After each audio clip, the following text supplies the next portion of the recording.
Oh Jésus, nous n'avons pas de comparable à toi. Tu es le maître des temps et des circonstances, oh Jésus. Tu es apparu sur la terre pour détruire les œuvres du diable. Nous sommes là en train de t'évoquer parce que Jésus, c'est toi qui nous donnes cette force de nous approcher de toi. C'est toi qui es venu nous libérer, nous délivrer parce que tu es venu libérer le captif. Merci Jésus parce que tu permets cette opportunité. Que l'honneur et la gloire ne reviennent qu'à toi et qu'à toi seul. C'est dimanche, Jésus. Nous avons besoin de ta présence, de ta parole, parce que tout passera. Mais ta parole ne passera jamais. C'est celle qui nous conduit à la vie. Parce que cette parole, c'est la vie. C'est cette parole pour travers de laquelle nous avons les instructions qui nous permettent de vivre dans ce monde à problème avec assurance. Nous devons vivre avec assurance et grâce à toi. Viens Seigneur nous éclairer. Que ton Esprit Saint nous conduise, nous dirige. Merci pour cette parole de ce dimanche. Parle à tes enfants et que Seigneur, cette parole les aide à vivre ce temps, ces moments difficiles. Au nom de Jésus. Amen. Nous allons parler de quelque chose qui nous concerne tous en ces temps, à ces moments difficiles. C'est la puissance de la prière. Alléluia. La prière est forte, elle est puissante. Parce que la prière, nous l'adressons à notre Père qui a créé toutes choses. Nous l'adressons à celui qui dit vraiment et la chose s'accomplit. Voilà pourquoi nous allons méditer cette parole ensemble, en parcourant certains versets bibliques qui vont nous permettre de vivre ces derniers temps en méditant ta parole et à prier sur cette parole. La puissance de la prière. Mais bien aimé le Seigneur, quand nous lisons Luc chapitre 18, à partir du verset 1er, nous lisons que Jésus leur adressa une parole pour montrer qu'il faut toujours prier et ne pas se relâcher. Alléluia. Donc déjà Jésus lui-même, qui est notre Seigneur, c'est lui qui nous conduit vers le ciel, qui nous conduit la victoire sur cette terre pleine d'émotions, cette terre pleine de choses qui nous dépassent, qui nous perturbent. Mais Jésus nous dit, il faut prier. Il sait que lorsque nous prions, nous nous approchons du Créateur, nous nous approchons de celui qui est capable de nous sauver, de nous libérer de toute situation mauvaise. Alors Jésus est en train de montrer à ses disciples qu'il faut toujours prier. Et en montrant cela dans Luc chapitre 18, il dit voilà, il y avait dans une ville un juge qui ne craignait point Dieu et qui n'avait d'égard pour personne. Il y avait aussi dans cette ville une veuve qui venait lui dire fais-moi justice de ma partie adverse. Mais pendant longtemps, il refusa. Donc ce juge-là refusa de rendre justice à la femme. Mais ensuite, il dit à lui-même, quoique je ne craigne point Dieu et que je n'ai d'égard pour personne, néanmoins, parce que cette veuve m'importune, je lui ferai justice, afin qu'elle ne vienne pas sans cesse me casser la tête. Et le Seigneur ajouta, attendez ce que dit le juge inique. Et Dieu ne fera-t-il pas justice à ses élus qui crient à lui jour et nuit? Et tardera-t-il à leur égard? Je vous l'ai dit, il leur fera promptement justice. Mais quand le Fils de l'homme viendra, trouvera-t-il la foi sur la terre? Amen. Mais bien aimé dans le Seigneur, Jésus-Christ nous montre comment il faut prier, l'importance de la prière, et il nous montre que nous devons persévérer dans la prière. Alléluia. Les temps que nous passons sont difficiles. Nous avons ce Covid-19 qui terrorise le monde entier. Nous avons la souffrance que connaissent des peuples entiers, beaucoup de peuples qui souffrent à cause de ce Covid-19. Pourquoi on souffre? Parce qu'on a peur de l'inconnu. Pourquoi on souffre? Parce qu'on voit comment cette maladie est en train de tuer des milliers d'êtres humains. Et surtout dans les pays que nous considérons les plus puissants du monde. Mais bien le Seigneur, jusqu'à là, on n'a pas trouvé les produits qui puissent annihiler ce mal. Alors cette pandémie est en train de se poursuivre partout au monde entier. Et cette pandémie fait des ravages. Beaucoup de gens meurent. On ne sait pas leur venir en aide. Et notre pays n'est pas épargné jusque-là. Nous avons des cas de virus Covid-19, ainsi que des décès qui soient enregistrés au quotidien. Alors, qu'est-ce que nous devons faire en tant que chrétiens, nous, enfants de Dieu? Afin de piscine Bethesda, ainsi que tous les autres chrétiens du monde, nous devons savoir une chose, qu'il y a celui qui nous a créés, qui est capable de toutes choses. Il y a celui qui nous a créés, qui sait ce qui se passe dans le monde. Dans tout ce qui se passe, il n'y a que lui qui sait pourquoi cela se passe. Alors, bien, le Seigneur Jésus nous montre que dans pareille situation, il faut prier.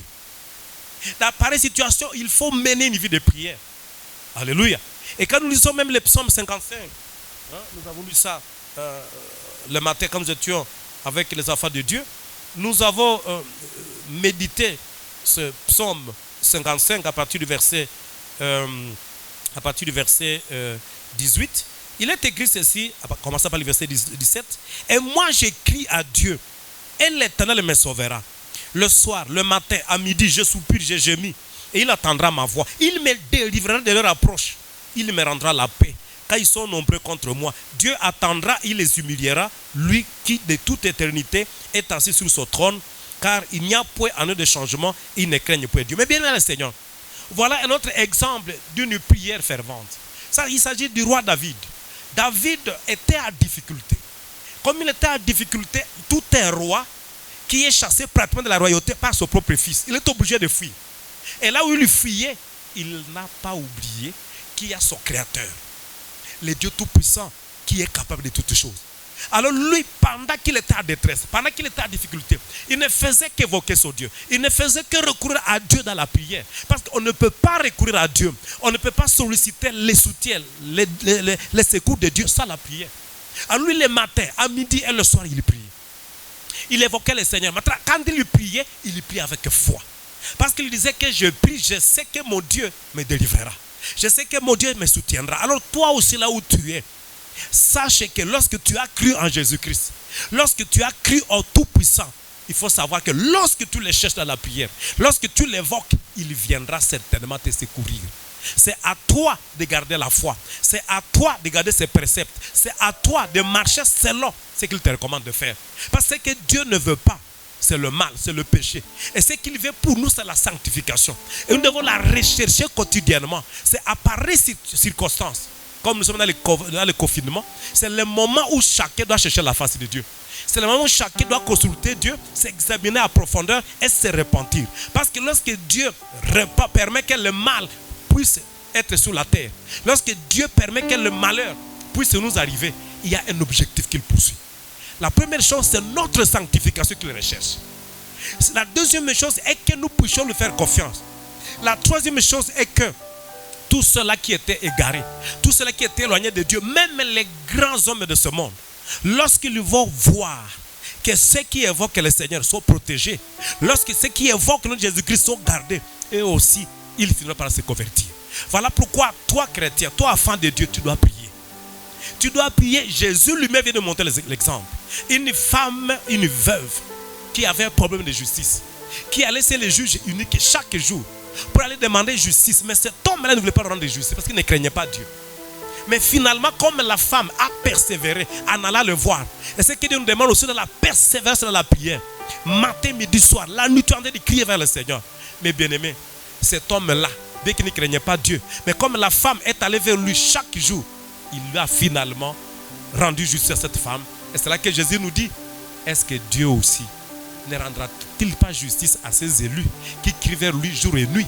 Alors ma soeur, mon frère, nous sommes nous aussi invités pendant ce temps que nous traversons à la vie de prière. Mais bien aimé, prions sans cesse. Tu te réveilles le matin, prie. À midi, prie. Le soir, prie. Lis la parole de Dieu.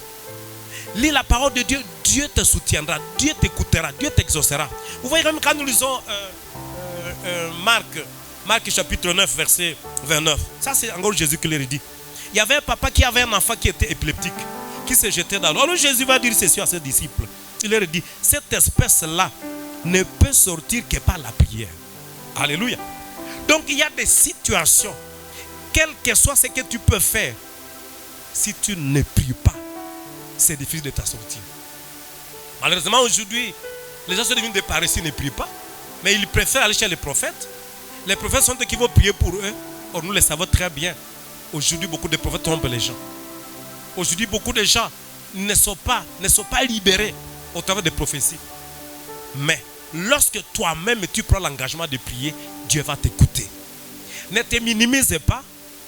Ne crois pas que Dieu écoute les autres. Ne crois pas que Dieu écoute seulement les prophètes. Non. Dieu a besoin de ta prière. Dieu a besoin que tu pries. Dieu a besoin que tu l'évoques. Dieu a besoin que tu t'approches de lui. Parce qu'il dit, approchez-vous de moi. Et moi, je vais m'approcher de vous. Quel que soit le problème, la gravité du problème. Comme maintenant, le Covid-19. On n'a pas encore découvert les médicaments efficaces. Ni les vaccins qui puissent endiguer ce mal. Alors, y a-t-il quelque chose d'impossible auprès de Dieu? Non. Dieu veut que nous puissions prier. Dieu veut que les païens se convertissent. Dieu veut que les Européens puissent se convertir.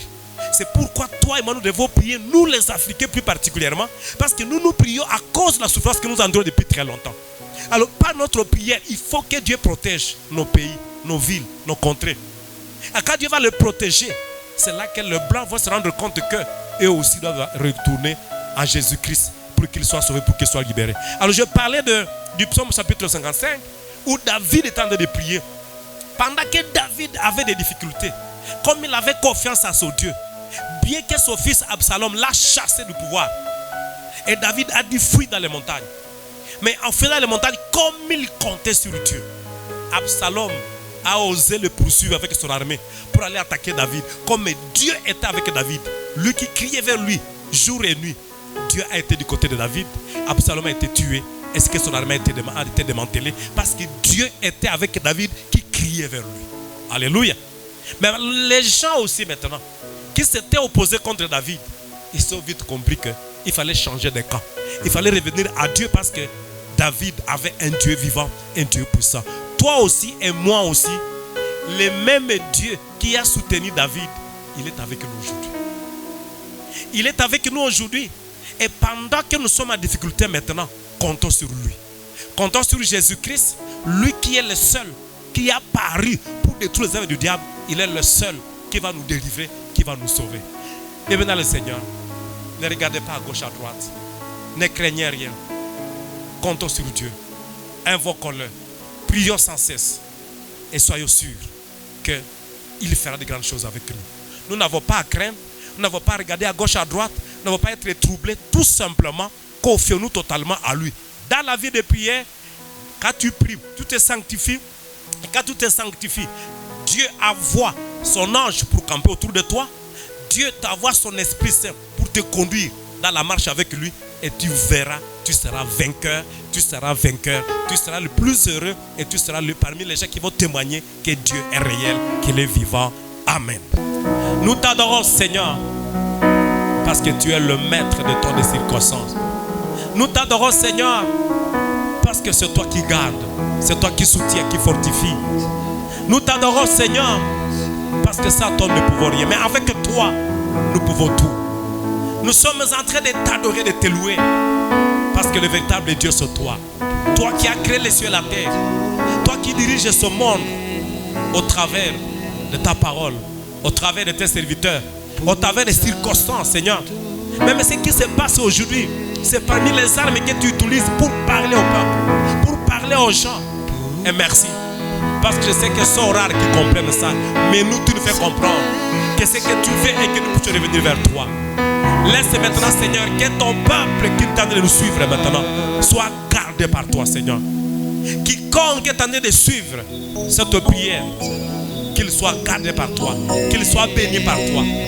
Et que, Seigneur, dans sa maison, dans tout ce qu'il entreprend, que ta main puissante repose sur lui, qu'il soit libéré et qu'il soit béni par toi. Seigneur, que quiconque va s'attacher à toi au travers de cette parole, quiconque va rechercher ta face dans la repentance, dans la prière, Seigneur, dans ta parole, quelqu'un qui va s'attacher à toi en te cherchant, Seigneur, qu'il voit sa maison gardée par toi, qu'il voit sa vie gardée par toi, qu'il ne manque de rien, que la famine ne frappe pas à sa maison, que les maladies ne frappent pas sa maison. Et que, Seigneur, il trouve grâce à tes yeux. Que ta grâce divine nous accompagne.